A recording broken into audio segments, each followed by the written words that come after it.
अस्सलामुअलैकुम, आप देख रहे हैं ANY न्यूज़ नेटवर्क। मैं हूं मोहम्मद एहसन। बहावनगर से सीनियर डिस्ट्रिक्ट रिपोर्टर मोहम्मद अजीम जोया की रिपोर्ट के मुताबिक मंडी सादेगंज अड्डा चीत सिख के करीब इंतहाई खतरनाक माइनर बोर्ड सड़क के पॉइंट को चंद घंटों में फुल अप कर दिया गया।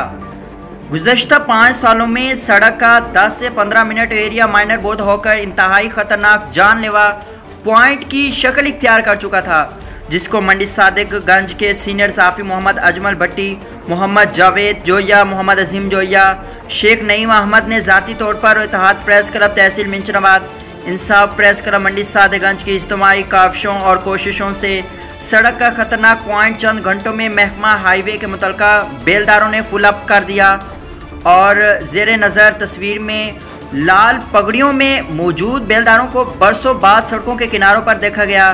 तमाम शाहराहों और तमाम नहरों पर मुस्तकिल बेलदार तैनात हैं, मगर बदकिस्मती से किसी भी जगह पर काम करते हुए दिखाई नहीं देते। ये लाल पगड़ियों वाले बेलदार जाए तैनाती से हटकर खुफिया मकामात पर ड्यूटी देते हैं। इंतहाई घटिया हरकत है। शाहराहों और नहरों की तबाही बर्बादी के मेन वजह यही नज़र आती है। इसके अलावा दोनों डिपार्टमेंट के अफसरान की बदउनवानी और करप्शन का नतीजा है। सड़कों और नहरों पर बगैर काम किए बोगस पेमेंट ड्रा करवाने के बाद बंदर बांट कर ली जाती है। अवामी समाजी हलकों ने डिप्टी कमिश्नर ज़िला बहावनगर से अपील किया है कि मंडी सादेगंज से मिंचनाबाद तक सड़क मुरम्मत और पंक्चर लगाने का काम फौरी तौर पर शुरू करवाया जाए ताकि सड़क पर सफ़र करना मुमकिन हो सके। बुलेटिन में फिल वक्त इतना, मज़ीद देखते रहिए ANY न्यूज़ नेटवर्क।